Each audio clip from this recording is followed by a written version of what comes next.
The night was quiet, but inside the village there was a strange sound of glass shining under the moon.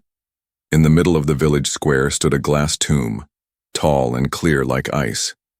Inside that tomb lay a young woman, her face pale, her eyes tired, but her heart still alive.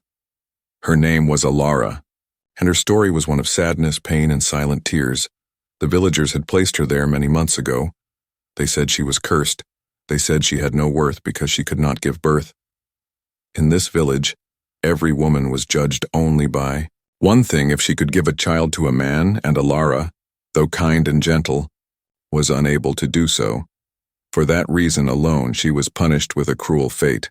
The glass tomb was not only a prison, it was a stage for shame. Every day, people walked by, pointing fingers, whispering harsh words. "Look at her, useless woman." Some said, "She is not a mother, she is nothing," others added. Children laughed, throwing pebbles at the glass. Men shook their heads and moved on, and women turned away, afraid they might share her curse, but Alara did not scream. She did not beg.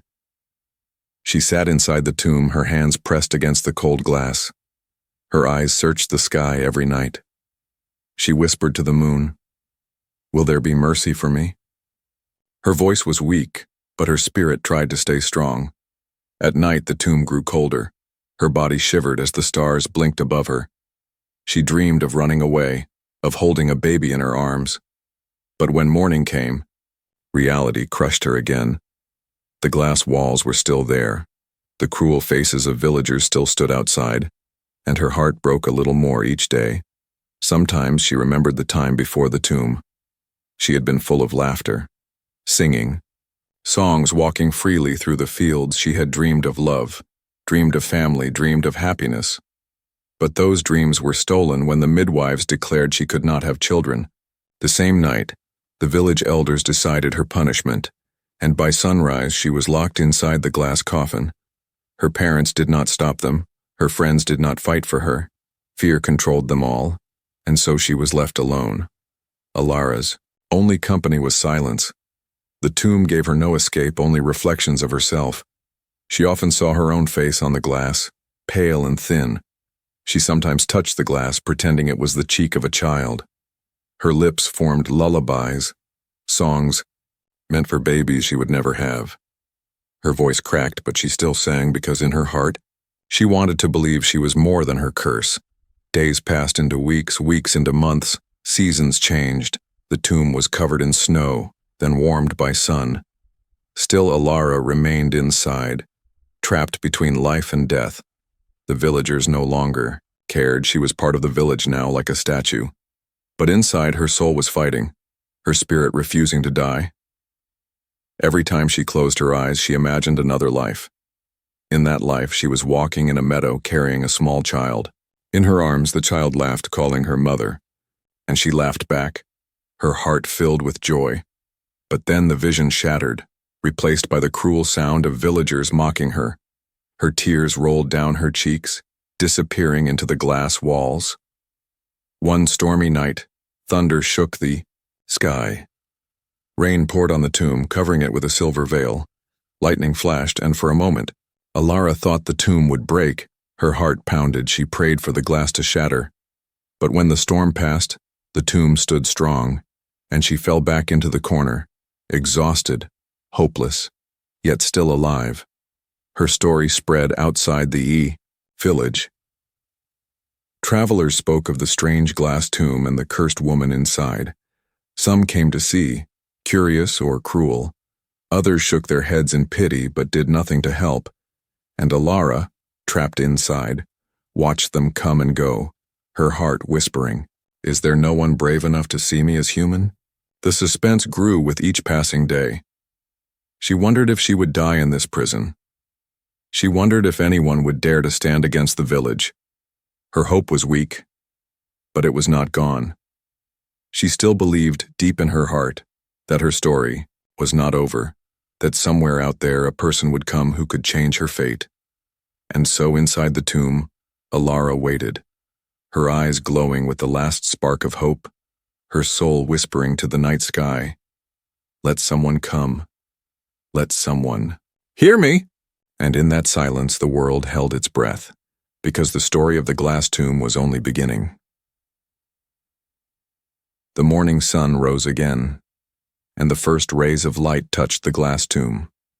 Alara opened her eyes, her body weak, her mind heavy, but her spirit still breathing. The glass was cold to her touch even when the sun was hot. It felt as if the tomb itself wanted her to remain trapped between warmth and frost. The villagers began their day, moving around the square. Some carried baskets of bread, some fetched water, some took animals to the fields. Every single one passed near the tomb, and every single one ignored her as if she were nothing. To them, she was no longer a woman. She was only a lesson, a warning of failure. Children sometimes came closer, their eyes full of curiosity. They pressed their hands against the glass and laughed. "Look, the cursed one is awake," they shouted. They tapped the glass with sticks, and when Alara turned away, they giggled louder. Alara closed her eyes, refusing to give them the satisfaction of tears. Her heart whispered, "Do not break. Do not let them win." In the long hours of day, she watched the world move without her. She saw young wives carrying babies on their hips. She saw old grandmothers guiding children with gentle hands. She heard laughter of mothers and daughters, the lullabies sung in the evening. Every sound was a knife to her heart, yet she kept watching, because even pain reminded her she was alive. Sometimes she spoke to herself, her voice soft and trembling. "I am still here. I am not gone," she said. Her words echoed against the glass, coming back to her like a ghost's whisper. It felt strange to be the only voice she could hear, but if she did not speak, the silence would crush her spirit completely. Her days followed a cruel pattern. At sunrise, she sat near the glass to feel the light. At noon, she pressed her forehead against the glass, dreaming of open fields. At night, she curled into herself, hiding from the cold wind that seeped in. Her body grew thin, her hair lost its shine, her skin turned pale, but her eyes still carried a flame, small yet unbroken. The villagers thought the tomb was a punishment, but for Alara, it had also become a mirror of truth. She could see herself, fragile yet alive. She could see the world outside, free yet heartless. The tomb showed her what people feared the most: weakness, emptiness, failure. But it also showed her what people forgot: endurance, hope, and silent strength. On some nights, when the moon was bright, Alara pressed her hands together and prayed. She prayed not for freedom, but for meaning. "If my life is to stay inside this glass, then let me find a reason to breathe," she whispered. Her tears slid down her face, shining like small diamonds under the moon. The glass tomb caught them but never returned them still. She prayed night after night, believing her voice reached the stars. Her dreams became her only escape. In dreams, the glass melted like water, and she walked barefoot in the meadows. In dreams, she held a child's hand, guiding them through fields of flowers. In dreams, she was a mother, not by birth, but by love. And when she woke, the emptiness hurt, but the dreams gave her courage to survive another day. Travelers sometimes came to see the strange sight. They whispered among themselves, "Is she truly cursed?" Some threw coins at the glass as if she were a spectacle. Others simply shook their heads and walked away. No one dared to break the tomb. No one dared to challenge the village's cruel rule. And so Alara remained, a prisoner and a forgotten soul. One evening, as the sun sank into the horizon, the square grew quiet. The villagers returned to their homes. Fires lit inside their houses.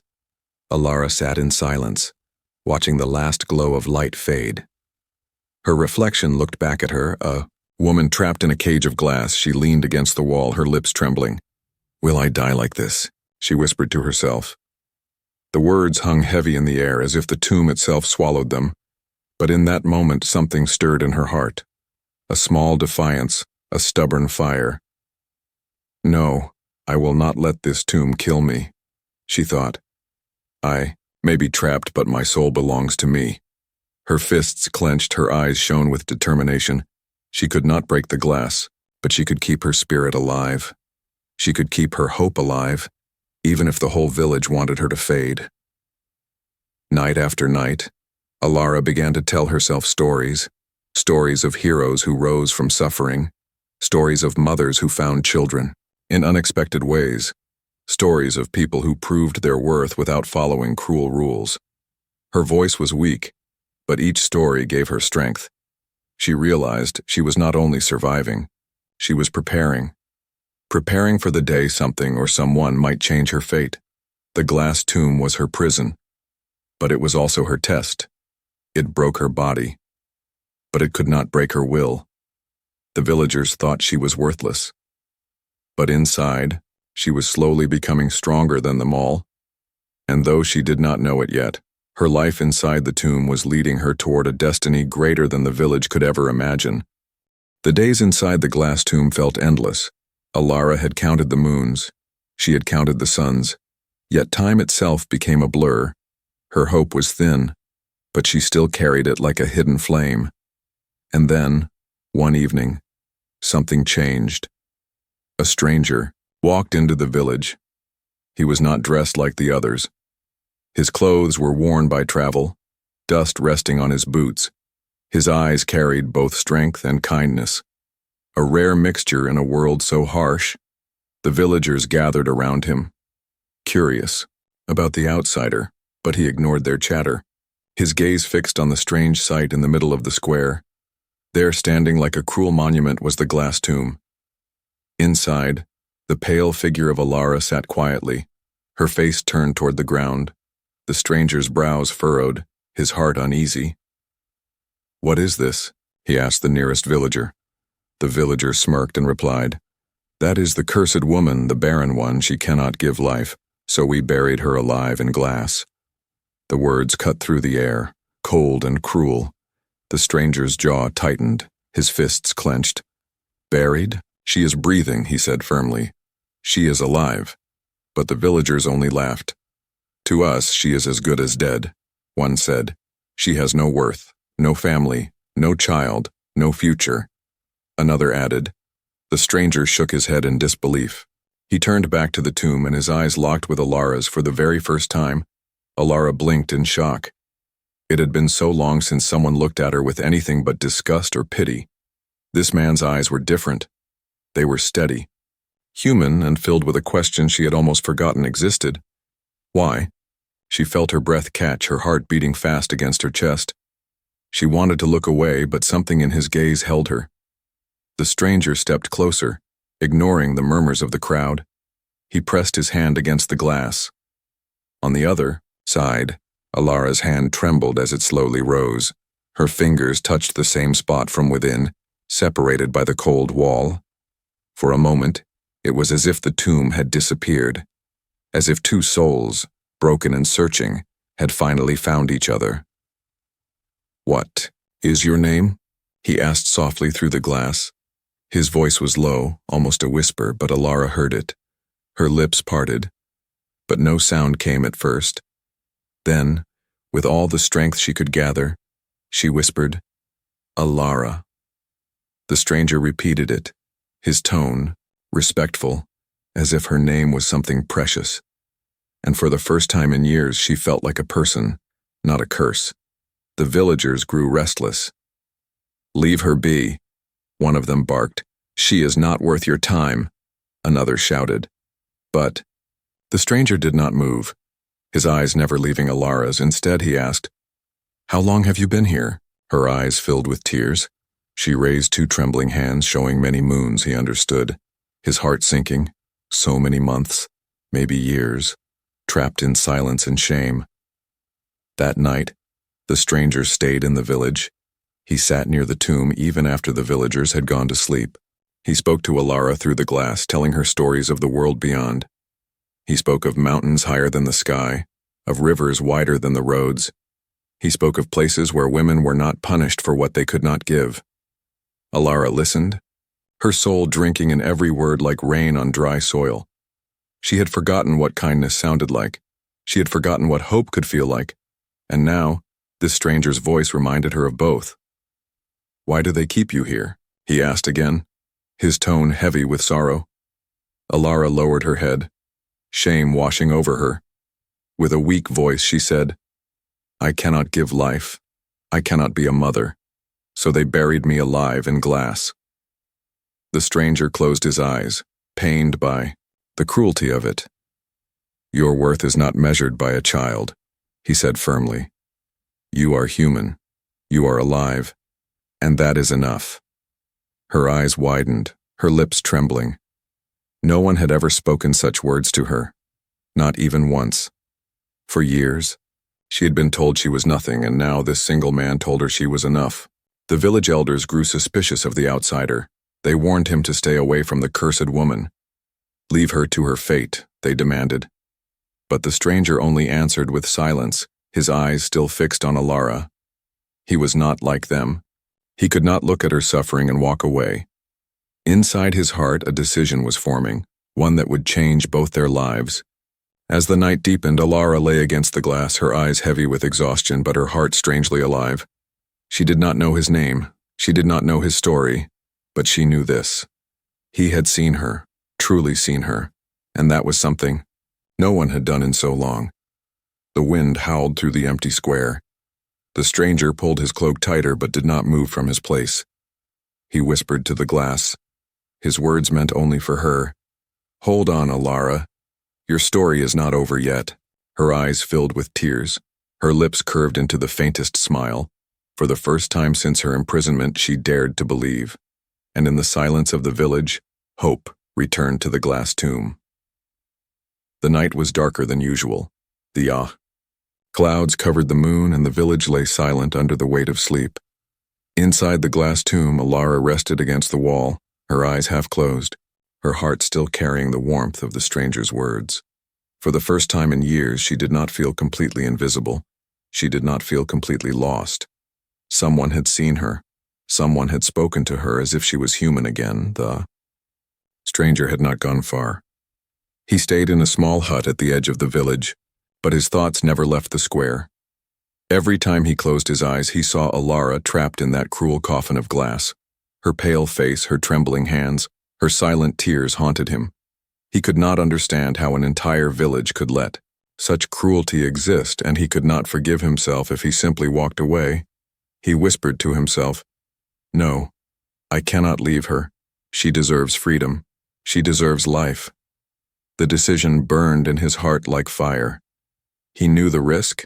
He knew the village would not forgive him. But his soul told him that saving her was worth any danger.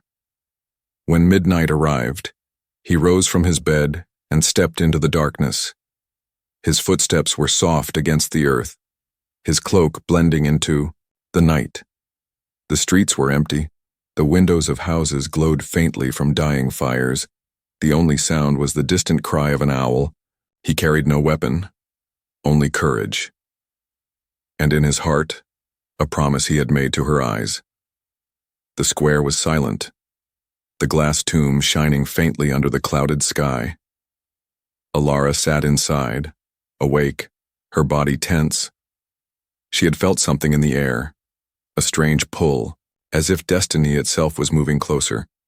And then she saw him, the stranger walking toward her with determined steps.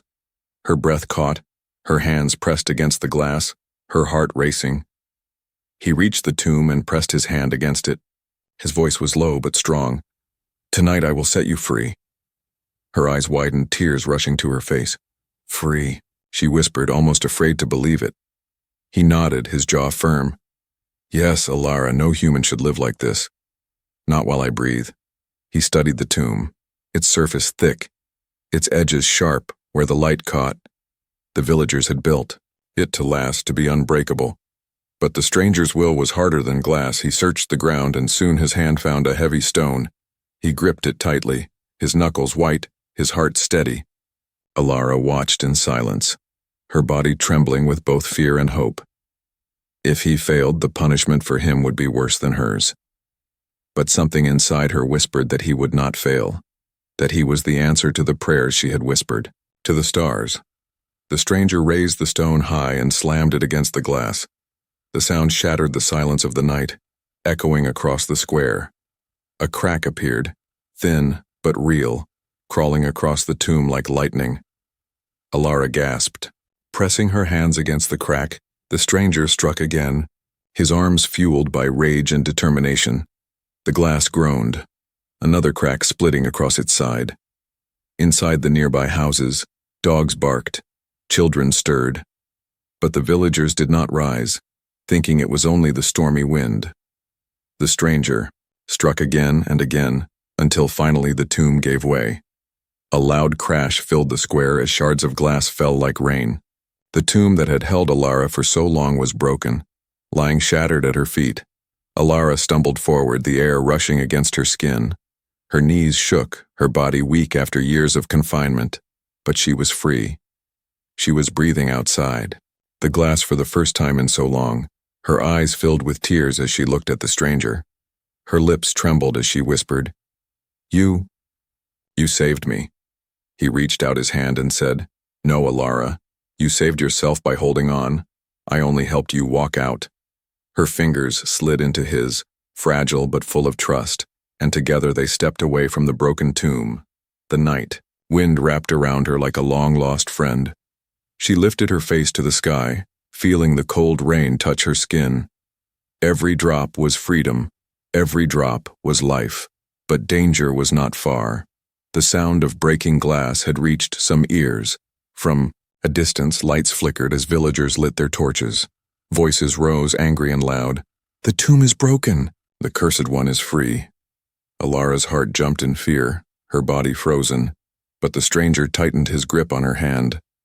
"Do not fear," he said firmly. "We will not stay, we will run." He led her through the narrow streets, guiding her with steady steps. Her weak legs stumbled, but his arm caught her every time. Behind them, the shouts of the villagers grew louder. "Catch them! Stop them!" Voices roared, but the night was on their side, and the stranger's courage burned brighter than their hate. At the edge of the village, the stranger stopped for a moment. He looked back at the glass tomb, now shattered and useless. It no longer held power over her. And then he turned back to her, his voice soft but strong. "You are free now, Alara. No one can cage you again." Her tears flowed, her chest heavy with emotions too deep to name. Freedom felt strange, almost unreal. But she knew one thing. She owed her life to this man, and perhaps destiny had only just begun to write their story. The night carried them far from the village.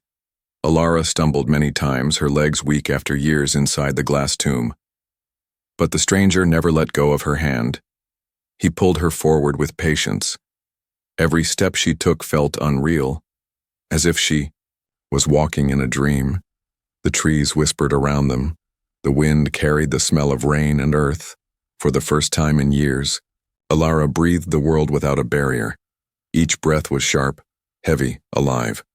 She lifted her head to the sky, and the stars seemed brighter than ever. Her eyes filled with tears, but they were not only of sorrow, they were tears of freedom, of something she thought she would never feel again. By morning, they reached the edge of a wide forest. The stranger slowed his pace, guiding her carefully. "You must rest," he said, his voice gentle yet firm. She nodded, her body shaking, her feet bleeding from the rough ground. He built a small fire, offering her warmth. Alara sat near it, the flames dancing in her eyes, her heart still racing with disbelief. For a long time, silence stretched between them. She watched him as he worked, his hands steady, his movements sure. He seemed different from any man she had ever known. There was no cruelty in him, no judgment, only quiet strength. Finally she spoke, her voice trembling. Why did you save me?" The stranger looked at her, his eyes steady. "Because you are alive," he said simply. "Because no one deserves to be buried for being human." Her lips parted, but she had no answer. No one had ever spoken to her like that. The villagers had told her she was worthless. Her family had abandoned her. But this man had risked everything for her without asking for anything in return. Her heart trembled, caught between fear and gratitude. In the days that followed, he led her farther from the village. They crossed rivers, fields, and narrow paths. Between mountains he shared his food, gave her his cloak when the nights were cold. Slowly, Alara's strength returned. Her steps grew steadier. Her face gained color. But deep inside, a shadow still followed her. The same shadow that had haunted her in the glass tomb. The thought of her emptiness.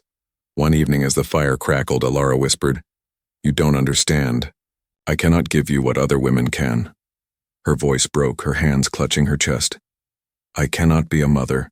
I cannot give life. I am broken." The words spilled out like poison, words she had carried for years. The stranger listened, quietly, his face calm, his eyes steady. When she finished, he shook his head. "You are not broken, Alara. You were never broken."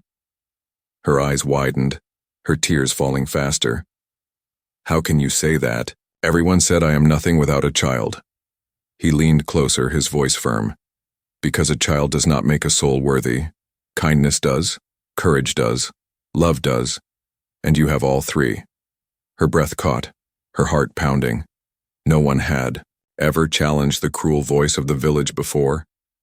But here was this man, telling her she was whole, telling her she was enough. And for the first time, she dared to believe he might be right. Still, the scars of her past did not fade easily. At night she woke in fear, dreaming of glass walls closing around her. During the day, she looked at mothers carrying their children and felt her chest tighten. The pain was heavy, but beside her, the stranger's presence gave her strength. He never mocked her, never rushed her healing. He simply walked with her, step by step, into a life she thought she could never have. One afternoon, as they rested near a stream, Alara touched the water with her fingers. Her reflection looked back at her, but this time she saw something new. She saw a woman who had survived, a woman who was still standing. For the first time, she whispered to herself, "Maybe I am more than my curse." The stranger heard her, and a small smile touched his lips.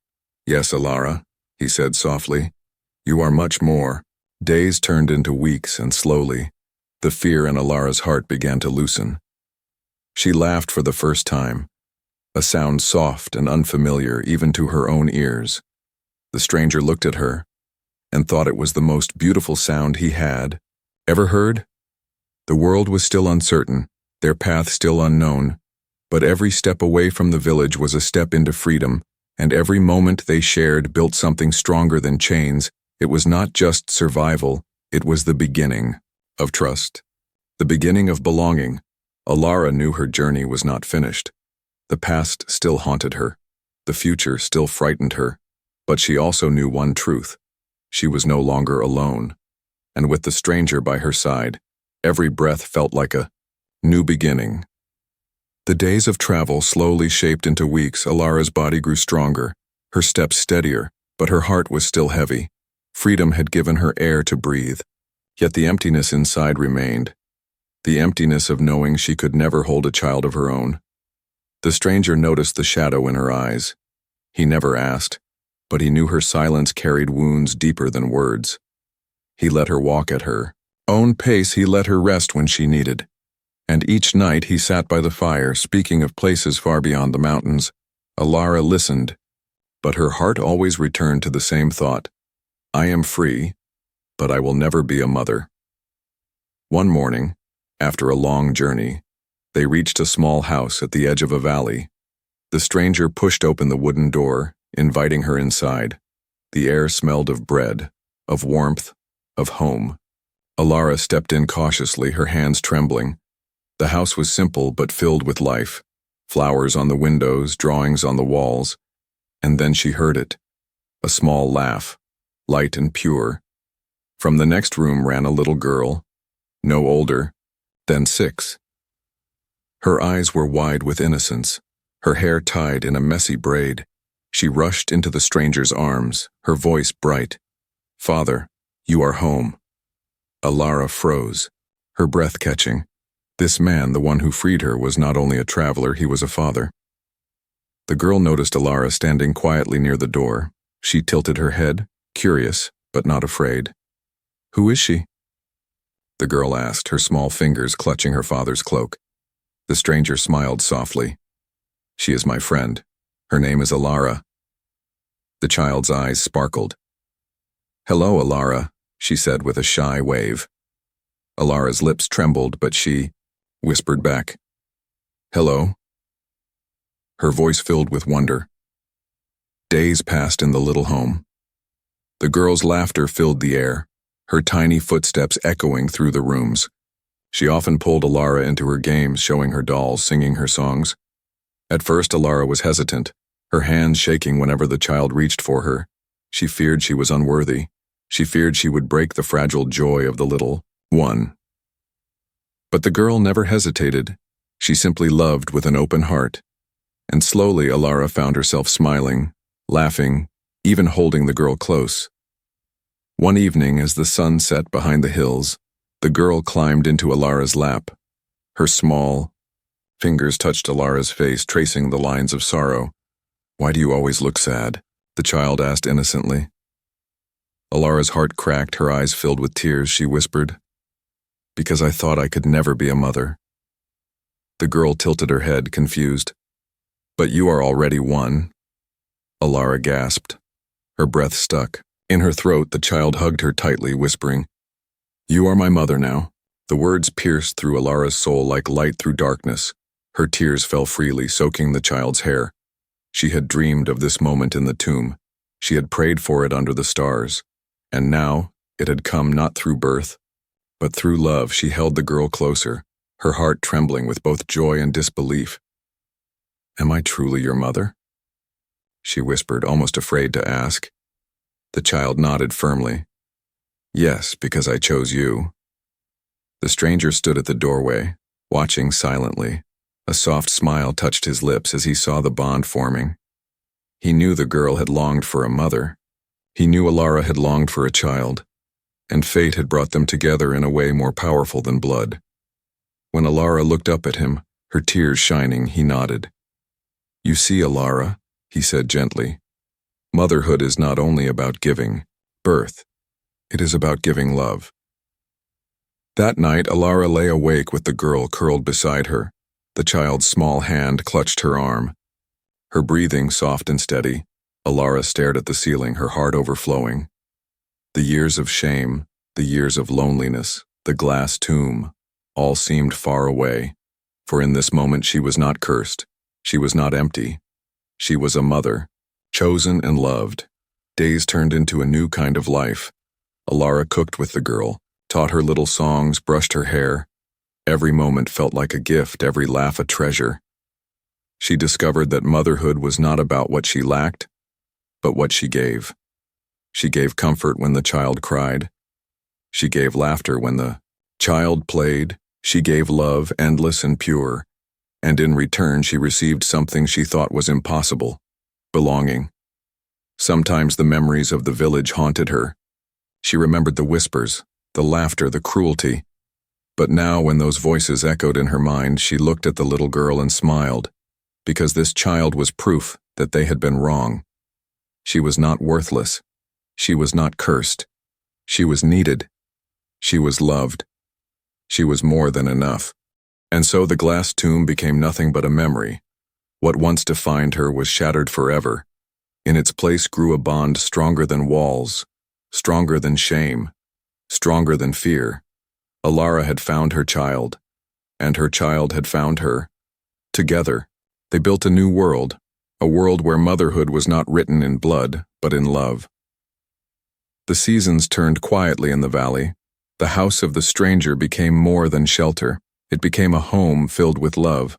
Alara no longer woke to the sound of cruel whispers. She woke to the laughter of a child. Her hands were no longer pressed against cold glass. They were wrapped around warm little fingers. Each day, she grew into her new role. The child followed, her everywhere, calling her mother without hesitation. Alara cooked meals with her, sang songs with her, and told her stories at night. The stranger watched them, his eyes filled with peace, knowing his daughter had found what she had missed. Still, there were moments when Alara sat alone, her heart heavy with memories. She remembered the village, the tomb, the years of silence and shame. Sometimes the old voices returned in her mind, whispering, "You are barren, you are cursed." But every time those shadows came, a small voice broke through. The voice of the child calling, "Mother." And with that one word, the chains of her past fell away again. One evening, as the sun melted into the hills, Alara sat outside with the girl in her lap. The child rested her head against her chest, her little hands clutching Alara's dress. "Tell me a story," the girl whispered sleepily. Alara smiled softly, her voice trembling with emotion. "I will tell you a story of a woman who lived in a glass tomb," she began. The child's eyes widened, curious. "A tomb? Was she dead?" Alara shook her head, tears shining in her eyes. "No, she was alive, but no one believed she was worthy." She spoke of the pain, the loneliness, the long nights under the moon. She spoke of the cruel voices, the laughter of children who mocked her. The girl's face grew sad, her little hands tightening on Alara's arm. But that woman did not give up. Alara continued, her voice growing stronger. She waited, she prayed, and one day, someone came who saw her heart, not her. "Curse," the girl smiled softly. "And what happened to her?" Alara kissed the child's forehead, whispering, "She became a mother just like I became yours." The child's eyes shone with love, her small arms wrapping tightly around Alara's neck. "I love you, Mother," she whispered. Those words were more powerful than any curse, more healing than any medicine. They were proof that Alara's worth was never defined by her womb, but by her love. The stranger stepped out quietly, hearing their voices. His eyes softened as he watched the two of them together. For years his daughter had longed for a mother's arms, and Alara had longed for a child. Fate had joined two broken pieces into one whole. He walked closer, his voice low but steady. "You both saved each other." Alara looked up at him, her tears glowing in the fading light. She nodded slowly. "Yes, we did." Her heart swelled with gratitude, not just for freedom, but for the family she never thought she would have. For years she had begged the sky to give her a child, and though it did not come through her body, it came through love. Love stronger than blood. Love chosen by fate. Far away, the villagers still spoke of her as cursed. They told stories of the barren woman who had disappeared into the night. Some said she had died, some said spirits had taken her. But the truth was greater than their cruelty, for while they chained themselves in hatred, Alara had found freedom in love. She no longer cared for their words. Their voices were ghosts, and ghosts could not harm her anymore. She had built her new life with her own hands, her own heart, her own courage. And in that life she discovered a truth deeper than any tradition. That motherhood is not about blood, but about love. That worth is not measured by children, but by the heart that gives without end. As night fell, Alara carried the child to bed. She tucked her in gently, brushing hair from her small face. The child's eyes closed with peace, knowing she was safe. Alara sat beside her, whispering softly, "You saved me. Little one, you saved me." Her tears were no longer bitter, they were sweet, filled with gratitude. When she stepped outside, the stars greeted her like old friends. She lifted her face to the sky, her heart wide open. Once, she had begged the stars to hear her cries from inside the glass tomb. Now she thanked them for leading her here, for giving her a second chance. The stranger stood beside her, silent but strong. He placed a hand on her shoulder, grounding her in the present. And together, they watched the night, two souls no longer broken. Alara knew her journey was not perfect. She knew pain would still come. But she also knew she was no longer the woman in the glass tomb. She was a mother, she was loved, she was free. And her story carried a message that would last beyond her life. That no curse, no shame, no cruel voice can define a soul. That love is enough to turn tombs into homes, and that sometimes family is not born but chosen. And in the quiet of that valley with the stars shining above, Alara closed her eyes and smiled. For the first time in forever, her heart whispered not of pain, but of peace. Her story, once filled with sorrow, now ended with love. And love, she knew, was stronger than any prison.